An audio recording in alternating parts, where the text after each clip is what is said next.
آج میں آپ کو بتاؤں گا کہ سیکنڈ سٹرائک کیا ہوتی ہے جو پاکستان نے حاصل کر لی ہے. ماشاءاللہ الحمدللہ رب العالمین. اس کو سمجھنا ہوگا کہ یہ کیا ہے اور ہمارے دفاع کے لیے کیوں ضروری ہے اور اس سے دفاع کس طرح مضبوط ہوتا ہے سیکنڈ سٹرائک سے. تو اس کی میں وضاحت آپ کو کرتا ہوں تاکہ آپ کو سمجھ آئے کہ یہ کیا ہے.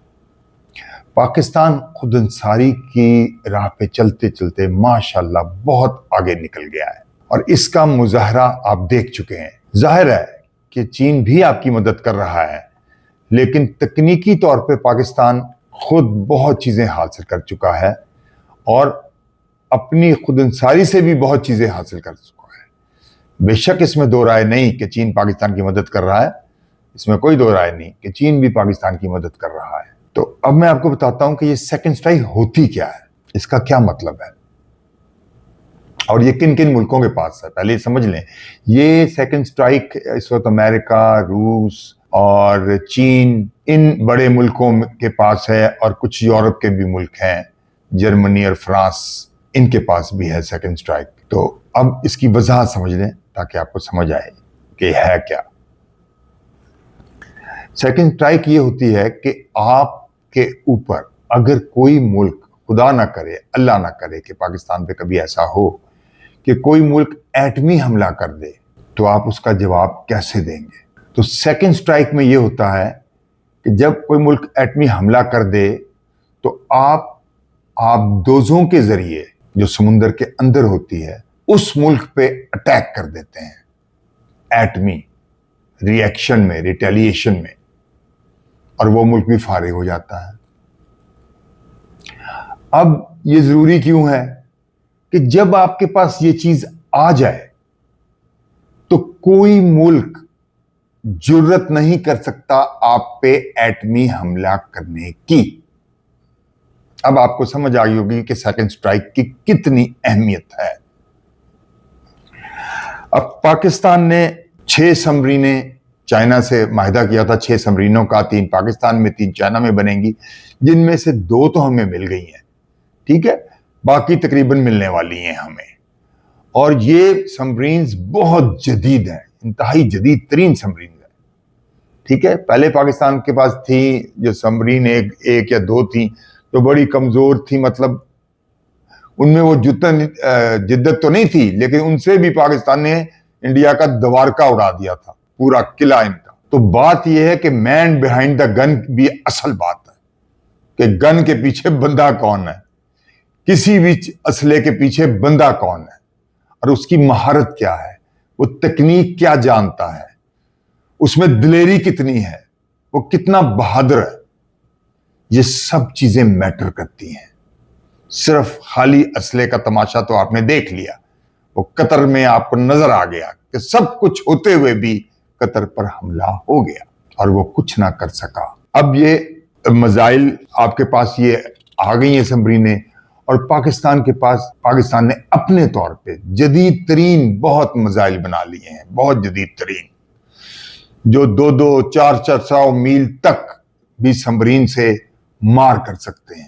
یعنی سمرین آپ سمندر میں لے جائیں اور جس ملک سے آپ کو خطرہ ہو یا جو کوئی کر رہا ہو، آپ نے پریمپٹیو اٹیک کرنا ہے، یا عموماً آپ پاکستان تو یہی کرتا ہے کہ پہلے اٹیک نہ کریے. یہ مسلمانوں کی بہت پرانی روش ہے کہ عموماً مسلمان حضرت صلی اللہ علیہ وسلم کے بھی زمانے میں کبھی پہل نہیں کرتے تھے، حضرت صلی اللہ علیہ وسلم کبھی پہل نہیں کرنے دیتے تھے، پہل ہمیشہ دشمن کرتا تھا. تو پاکستان بھی اسی طرح سوچتا ہے، وہ پہل نہیں کرتا، وہ ہمیشہ اپنے تمام اسلحے کو دفاع کے طور پہ استعمال کرتا ہے کہ جب اس پہ کوئی حملہ کرے تو پھر وہ حملہ کرتا ہے. اور یہ آپ نے ابھی دیکھ لیا جب بھارت سے پاکستان کی جنگ ہوئی تھی کہ ہم نے جس طرح اپنا دفاع کیا ہے تو بھارت کو جو خاموشی لگ گئی اور پریشانی ہو گئی، اور جس طرح بھارت کو آپ سوچ نہیں سکتے کہ ان کا حال کیا ہوا جب پاکستان نے بہت سوچ سمجھ کے بہت دیر بعد حملہ کیا دفاع میں. وہ بات انڈیا کو بڑی اچھی طرح سمجھ آ گئی ہے. وہ آئیں بائیں شائیں بہت مار رہے ہیں، لیکن سمجھ ان کو بڑی اچھی آ گئی ہے کہ اب وہ پاکستان نہیں ہے. کسی غلط فہمی میں مت رہیں. اب میں نے بتایا کہ یہ سمرینز بڑی جدید ہیں کہ یہ بھارت کو ایسا مزہ چکھا سکتی ہیں کہ جو اس نے کبھی سوچا بھی نہیں ہوگا. ابھی تو پاکستان نے اپنے پتے کھیلے ہی نہیں. ابھی تو پاکستان کے پاس بہت پتے ہیں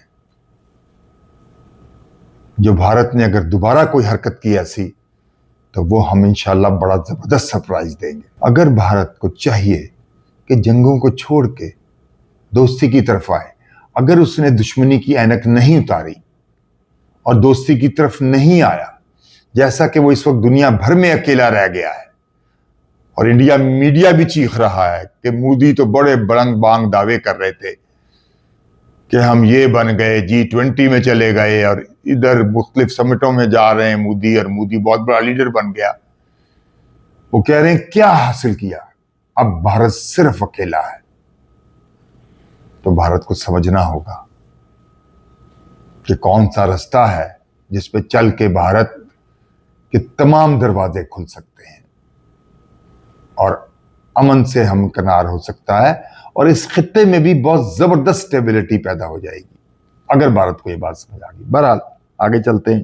اب بھارت کو چاہیے کہ اگر وہ سارے مسئلے اپنے ختم کرنا چاہتا ہے تو اس میں پاکستان کے ساتھ جو اس کا سب سے بڑا مسئلہ ہے وہ کور ایشو ہے. وہ روز کہتا ہے کہ جی پاکستان نے یہ کر دیا, پاکستان نے وہ کر دیا, پاکستان سے آتنکوادی آ گئے, یہ ہو گیا وہ ہو گیا. بھائی آپ مسئلہ حل کریں, یہ الزام تراشی بند کریں, مسئلہ حل کریں.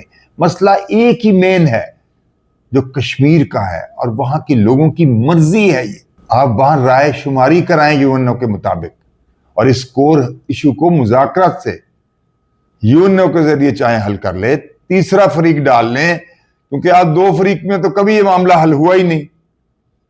لیکن اگر آپ کی نیت ٹھیک ہو تو یہ دونوں فریقوں سے حل ہو سکتا. تیسرے فریق کی واقعی ضرورت نہیں ہے اگر آپ کی نیت ٹھیک ہو. اپنی نیت کو پازیٹیو کریں اور ہمیشہ کے لیے اپنے آپ کو امن میں لائیں کہ ادھر آپ کی سرحد بالکل محفوظ ہو جائے گی اور آپ کے مسئلے سارے حل ہو جائیں گے. کیا سوچ رہے ہیں کہ اس وقت جس تنہائی کا شکار ہیں آپ کو سمجھ نہیں آ رہی؟ یہ آپ کو سوچنا ہوگا کہ پاکستان سے دوستی میں کر لی تو دنیا کے سارے رستے کھل جائیں گے, کیونکہ سارے رستے پاکستان کے اوپر سے گزرتے ہیں اور سارے رستے پاکستان کے نیچے سے گزرتے ہیں. یہ بھارت کو سمجھنا ہوگا کہ امن چاہیے یا جنگ چاہیے, یہ دونوں باتیں ہیں. تو بہرحال یہ میں نے آپ کو بتا دیا, اور اس میں اب تو سارا کچھ بھارت کو سوچنا ہے کہ وہ کیا چاہتا ہے اور اس کو کور ایشو کو کیسے حل کر سکتا ہے, امن میں آ جائے. دنیا میں تنہا کھڑا ہے, وہ بالکل تنہا ہو گیا, تنہا کھڑا ہے. اس نے بہت بلک بانگ دعوے کیے اور اس نے کہا کہ میں تو پتہ نہیں بہت اوپر چڑھ گیا ہوں, بغیر دیکھے, بغیر سوچے, بغیر سمجھے. وہ ایک دم جب دھڑام سے نیچے گرا تو اس کو سمجھ آئی کہ میں تو اکیلا ہی رہ گیا ہوں, کوئی میرے ساتھ نہیں ہے.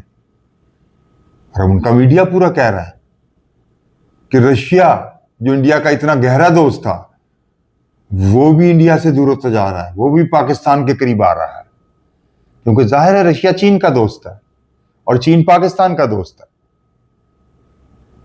اور یہ باتیں انڈیا کو, یہ چین اور روس دونوں چاہتے ہیں کہ انڈیا کو یہ بات سمجھ آ جائے کہ خطے کی سٹیبلٹی اسی طرح قائم ہو سکتی ہے کہ اگر پاکستان سے دوستی کر لے تو یہ پورا خطہ سٹیبل ہو جائے گا, انڈیا سٹیبل ہو جائے گا, اور اس سے دوستی کے دروازے جو اس وقت ختم ہو چکے ہیں, وہ اکیلا رہ گیا ہے, وہ سارے کھل جائیں گے. سب سے دوستی ہو جائے گی, ایران سے اس کی دوستی نہیں ہے, سوچیں آپ. ترکی سے اس کی دوستی نہیں ہے, یورپ اسے چھوڑ گیا, امریکہ نے اسے لات مار دی, اور ایسی بری کہ وہ اس کے چکر ابھی تک گھوم رہے ہیں اوپر, سمجھ نہیں آ رہا کہ کیا کریں. پوری اس کی ساری تجارت ٹھپ ہو گئی. تو اس لیے بھارت کو سوچنا ہوگا کہ سیدھا رستہ کون سا ہے. اور میڈیا یہ بھی انڈیا کا کہہ رہا ہے کہ یہ جھوٹ کی وجہ سے سارا معاملہ ہوا. اگر آپ جھوٹ بولیں گے تو اس سے آپ کے تعلقات کبھی کسی سے مضبوط اور اچھے نہیں بن سکیں گے. سچ ہی وہ چیز ہے, سیدھا رستہ ہی وہی چیز ہے جس سے ہر چیز سیدھی ہو جائے گی. جتنی جلدی بھارت سمجھ لے اس کے لیے اتنا ہی بہتر ہے. میں ہوں جمال ناصر اور آپ میرا ولاگ دیکھ رہے ہیں. مجھے کمنٹ کریں، شیئر کریں، بیل آئیکن کو دبانا نہ بھولیں. شکریہ. اللہ حافظ.